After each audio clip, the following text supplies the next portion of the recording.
ಅನ್ಕೊಂಡಂಗೆ ಇರೋಕ್ಕಾಗಲಿಲ್ಲ, ಅನ್ಕೊಂಡಿದ್ದು ತಿನ್ನೋಕ್ಕಾಗಿಲ್ಲ, ಆ ಬಾಲ್ಯದ ಖುಷಿಯನ್ನು ಎಂಜಾಯ್ ಮಾಡಿಲ್ಲ?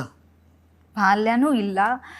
ಒಂದು ಪ್ರೌಢಾವಸ್ಥೆ ಬಂದಮೇಲೆ ಅವಾಗ್ಲೂ ಹಂಗೆ ಆಯ್ತು.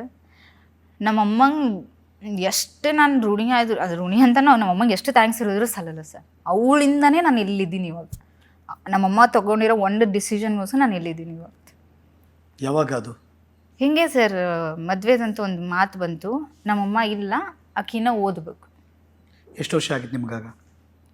ನಾನು ನಂದು ಒಂದು ಎಕನಾಮಿಕ್ಸ್ ಒಂದು ಸಬ್ಜೆಕ್ಟ್ ಹೋಗಿತ್ತು ಸರ್ ನಲ್ಲಿ. ಆ ಟೈಮಲ್ಲಿ ನಾನು ಮನೇಲಿದ್ದೆ. ನಮ್ಮಪ್ಪ ನಂಗೆ ಏನೂ ಹೇಳಿಲ್ಲ ಸರ್, ನಿಂಗೆ ಕಲಿಬೇಕಾ ಕಲಿ, ನೀನು ಎಷ್ಟೇ ಫೇಲ್ ಆದರೆ ಏನು, ನೀವು ಅವರು ಕಾಲೇಜಲ್ಲಿ ವರ್ಕ್ ಮಾಡ್ತಾರಲ್ಲ ಗೊತ್ತಿತ್ತು, ನೆಕ್ಸ್ಟ್ ಎಕ್ಸಾಮ್ ಕಟ್ಟಿ ಪಾಸ್ ಆಗ. ಸೊ ಅದಾದಮೇಲೆ ನಮ್ಮಮ್ಮ ಆ ಡಿಸಿಷನ್ ತೊಗೊಂಡಿದ್ದಕ್ಕೆ ಸ್ವಲ್ಪ ಕ್ಲ್ಯಾಶ್ ಆಯಿತು. ನಮ್ಗೆ ಅವ್ರಿಗೆ ಮಾತೇ ಇಲ್ಲ ಇನ್ನೂ. ಯಾರ್ಯಾರಿಗೆ? ನಮ್ಮ ರಿಲೇಟಿವ್ಗೆ ನಮಗೆ.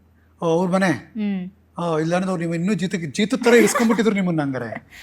ಬೇರೆಯವರೆಲ್ಲ ನೋಡೋರ್ ಕಡೆ ಕಾಣ್ತಾ ಇತ್ತು ಸರ್ ನಾವೇನು ಮಾಡತ್ತೀವಿ ಅಂತಂದು.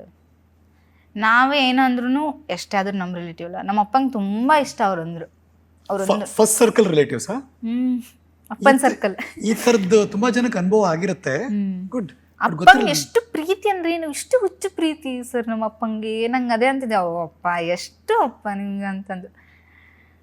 ತುಂಬ ನಂಗೆ ನಮ್ಮ ಅಪ್ಪ ಅಮ್ಮ ಅನ್ಕೊಂಡ್ರೆ ತುಂಬ ಪ್ರೌಡ್ ಫೀಲ್ ಆಗುತ್ತೆ. ಇನ್ನೂ ನಮ್ಮಮ್ಮ ಅದೊಂದು ಡಿಸಿಷನ್ ಮಾಡಿದ್ಮೇಲೆ ನಾನು ಮಾಡೋಕ್ಕಾಗಿದ್ದೆ ಸರ್ ಇಲ್ಲೆಲ್ಲ ಬಂದು. ಅಮ್ಮ ಅಂದ್ರು ಮದುವೆ ಬೇಡ ಈಗ. ಯಾಕೆ ಏನೋ ಕಲಿಬೇಕಂತಾಳೆ, ಕಲೀಲಿ. ಅಮ್ಮಂಗೆ ಕೊಡೋಕೆ ಇಷ್ಟ ಅಲ್ಲ, ಬಿಕಾಸ್ ಆಲ್ರೆಡಿ ನಾವು ಅಲ್ಲೆಲ್ಲ ಮಾಡೇ ಬಂದಿವಲ್ಲ. ನಮ್ಗೆ ಗೊತ್ತಿತ್ತಲ್ಲ ಮುಂದಿಂದ ಫ್ಯೂಚರ್ ಅವ್ರು ನೋಡ್ಬಿಟ್ಟಾರೆ.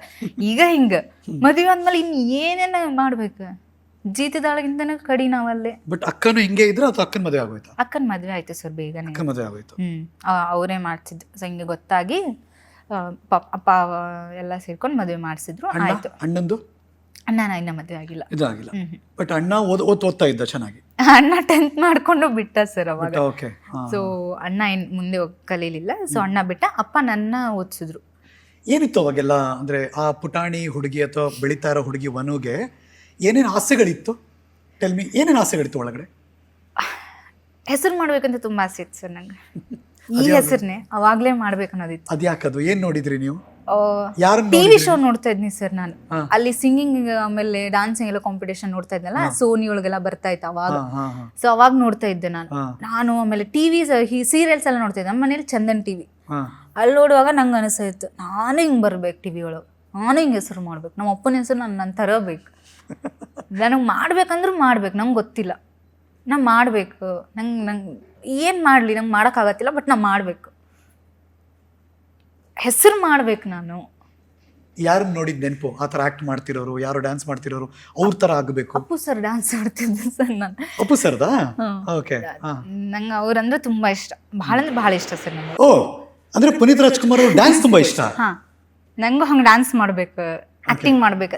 ಆಲ್ಮೋಸ್ಟ್ ಅವಾಗೆಲ್ಲ ಡಿ ಚಂದನ್ ಅಲ್ಲ ಸರ್, ಕನ್ನಡ ಅಷ್ಟು ಕಡಿಮೆನ ಬರೋದು, ಹಿಂದಿ ಸೀರಿಯಲ್ಸ್ ಜಾಸ್ತಿ ಹಾಕ್ತಿದ್ರು. ಸೊ ಹಿಂದಿ ಸೀರಿಯಲ್ ನೋಡಿ ನೋಡಿ ನಂಗೂ ಅನಿಸಿತ್ತು, ನಾನು ಹಿಂಗೆ ಆಕ್ಟಿಂಗ್ ಮಾಡ್ಬೇಕು. ನಾ ಪ್ರಾಕ್ಟೀಸ್ ಮಾಡ್ತಿದ್ದೆ ಸರ್ ಮಿರರ್ ಮುಂದೆ ನಿಂತ್ಕೊಂಡು. ಏನೇನು ಎಕ್ಸ್ಪ್ರೆಷನ್ ಕೊಡ್ಬೇಕಂದ್ರೆ ಅವ್ರು ಯಾರು ಹಿಂಗೆ ಬಂದ್ರೆ ಹಿಂಗೆ ಮಾಡ್ಬೇಕು, ಹಂಗೆ ಮಾಡ್ಬೇಕು. ಅಲ್ಲಿಂದ ಸ್ವಲ್ಪ ಕಲಿತಾ ನನಗೆ ಟಿವಿ ನೋಡಿ ನನ್ನ ಆಕ್ಟಿಂಗ್ನ ಸ್ವಲ್ಪ. ಯಾರು ಗುರುಗಳು, ಯಾರು ಮಾರ್ಗದರ್ಶಕರು, ಎಕ್ಸ್ಪರ್ಟ್ ಹೇಳ್ಕೊಡೋದು? ಯಾರು ಇಲ್ಲ ಸರ್, ಟಿವಿ ನೋಡಿ ಕಲ್ತಿದ್ದು ನಾನು. ಡಿ ಚಂದನ್ ನೋಡಿ ಅವ್ರ ಎಕ್ಸ್ಪ್ರೆಷನ್ ಹೆಂಗೆ ಕೊಡ್ತಾರೆ, ಅವ್ರ ಮಾತು ಹೆಂಗಿರ್ತೈತಿ, ಯಾರಾದರೂ ಏನಾರು ಹೇಳ್ದ ಅವ್ರು ಹೆಂಗೆ ಅಲ್ಲಿ ಟಕ್ಕಂದು ಹಿಂಗೆ ಹೇಳ್ತಾರೆ, ಅದು ಅಲ್ಲಿಂದ ನೋಡಿ ನನಗೆ ಆಸೆ ಬಂದಿತ್ತು ನಾನು ಮಾಡ್ಬೇಕು ಅಂತ. ಭಲೆ ಹಂಗಿಂದ ಸ್ವಲ್ಪ ಏನೋ ಮಾಡ್ಬೇಕು, ಹೆಸರು ಮಾಡ್ಬೇಕು ಅಂತಂದು.